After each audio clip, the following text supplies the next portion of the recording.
Good evening everyone, welcome back to my channel. कैसे हैं आप सब लोग। तो आप लोगों ने मुझसे ये पूछा था कि हम मैथ्स की प्रिपरेशन कैसे कर सकते हैं। मैंने मैथ्स की प्रिपरेशन कैसे करी थी for general paper DSSB exam.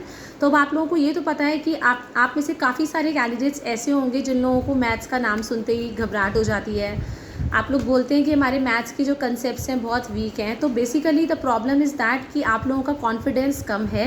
Maths इतना ज़्यादा हाई लेवल का नहीं आता है। अगर आप क्लास 8 तक का मैथ्स करेंगे that is enough for you. Class 8 तक के लेवल के क्वेश्चंस होते हैं जो DSSB जनरल पेपर 1 में ही पूछे जाते हैं, जिसमें से हमारे जो मेन टॉपिक्स हैं दैट आर सिंपल। आपका सिंप्लीफिकेशन फर्स्ट टॉपिक है। सिंप्लीफिकेशन आपको दे देते हैं सिंप्लीफाई करने के सम, जो हम 6-7 क्लास में ही सीख लेते हैं। देन हमारे पास आता है डाटा हैंडलिंग, डाटा इंटरप्रिटेशन। आपका LCM हो जाता है जो क्लास 4th-5th के अंदर ही आ जाता है।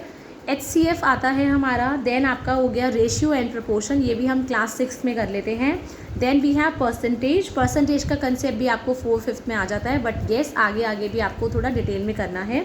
Then compound interest, simple interest, time and work, time distance speed, आपको एवरेज निकालना आना चाहिए, आपको डिस्काउंट निकालना आना चाहिए, simple interest, compound interest, profit and loss, fractions. Then आपका मेंसुरेशन आ जाता है, अरिथमेटिक मीन निकालना आ जाता है। तो ये सारे टॉपिक्स जो है सारे के सारे जो है 8 क्लास तक के लेवल के हैं। आपके इवन मेंसुरेशन भी आपको 7th-8th में क्वेश्चंस का इंट्रोडक्शन आ जाता है।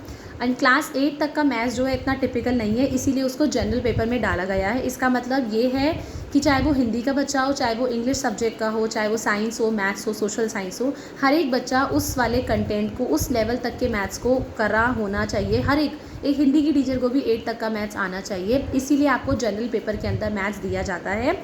इतना ज़्यादा मुश्किल नहीं होगा अगर आपके कंसेप्ट्स बहुत ज़्यादा वीक हैं। आप लोग सबसे पहला जो स्टार्ट करेंगे अपनी NCERT से स्टार्ट करेंगे। अब टाइम बहुत कम बचा है, अब आपको 4-4, 3-3 चैप्टर एक दिन में करने पड़ेंगे और ये ज़्यादा टॉपिक्स नहीं है, हार्डली ये 10 या 12 टॉपिक है। आप मान के चलिए कि 10 दिन के अंदर आपका हालांकि एक हफ़्ता, 10 दिन में बहुत ज़्यादा बोल रही हूँ, एक हफ्ते के अंदर अंदर मैथ्स को पूरा कंप्लीट कर लीजिए। एंड अगर ऑलरेडी आप लोगों को मैथ्स आता है तब तो आप 5 या 6 दिन में, 4 दिन में कंप्लीट कर लेंगे, सिर्फ एक रिवीजन की ज़रूरत है। अब अगर आपको बुक चाहिए मैथ्स की, आप बुक कहाँ से ले सकते हैं। अध्ययन मंत्रा सर रोहित वैद्वान की बुक है, वो आपकी गूगल पे, अमेज़ॉन वगैरह पे अवेलेबल है। तो अमेज़ॉन पे वो अवेलेबल है। आपको 300, 350, 400 तक की बुक वो आ जाएगी। उसमें क्या है, आपको एक तो प्रीवियस ईयर्स के सैम्पल्स गिवन हैं एंड साइड बाय साइड जब आप NCERT से अपने कंसेप्ट्स कर लेते हैं, उसके बाद हर एक चैप्टर के आपको प्रैक्टिस क्वेश्चंस गिवन है। बिगिनिंग में आपको चैप्टर थोड़ा सा कंसेप्ट दे रखा है कि कैसे क्वेश्चंस करने हैं। उसके बाद इजी टू डिफ़िकल्ट, मतलब पहले इजी क्वेश्चंस है फिर डिफ़िकल्ट क्वेश्चंस हैं, आपका पैटर्न है। इजी क्वेश्चन इसलिए दिए जाते हैं कि थोड़ा सा जो बिगिनर्स होते हैं, जो शुरुआत में कर रहे होते हैं मैथ्स, उनका थोड़ा कॉन्फिडेंस बिल्डअप हो जाता है जब वो 5-6 क्वेश्चंस कर लेते हैं और फिर टिपिकल क्वेश्चंस आपके स्टार्ट हो जाते हैं। नाउ अगर आपको बुक से भी समझ में ना आए मैथ्स तो आपको क्या करना है, एक सर हैं अंकुर चौधरी के नाम से, मैंने उनसे 2-3 साल पहले जब मैं एयरफोर्स की प्रिपरेशन कर रही थी, एयरफोर्स स्कूल टीचर वैकेंसी की, तब मैंने उनसे बायजूस पे क्लासेस ली थी। मुझे उनके पढ़ाने का तरीका बहुत अच्छा लगा था। थोड़ा सा मतलब वो थोड़ा डिसिप्लिन्ड मतलब टीचर हैं, वो उनको एक्सपेक्ट करते हैं क्योंकि वो बहुत दिल से पढ़ाते हैं, इसलिए वो अपने स्टूडेंट से भी एक्सपेक्ट करते हैं कि वो बहुत कॉन्सेंट्रेशन से सुने और फिर उनको आंसर्स करें। इसीलिए मैं जानती हूँ, पर येस अच्छा पढ़ाते हैं बहुत। आपको शॉर्टकट्स भी बताएंगे, आपको हर एक, पहले आपको लॉन्ग कट बताएंगे, फिर आपको हर एक क्वेश्चन करने का शॉर्टकट बताएंगे। आप यूट्यूब पे उनको सर्च कर सकते हैं। आई थिंक अब उन्होंने भी अध्ययन मंत्रा ज्वाइन कर लिया है। पहले वो उनकी बायजूस की क्लासेस आप देख सकते हैं। एक एक कंसेप्ट, एक एक चैप्टर आपको 40-40, 50-50 की वीडियो के अंदर कंप्लीट कराया गया है। और जितने भी प्रीवियस ईयर्स के क्वेश्चंस मैथ्स के अंदर आए हुए हैं वो भी उन्होंने सॉल्व कराए हैं।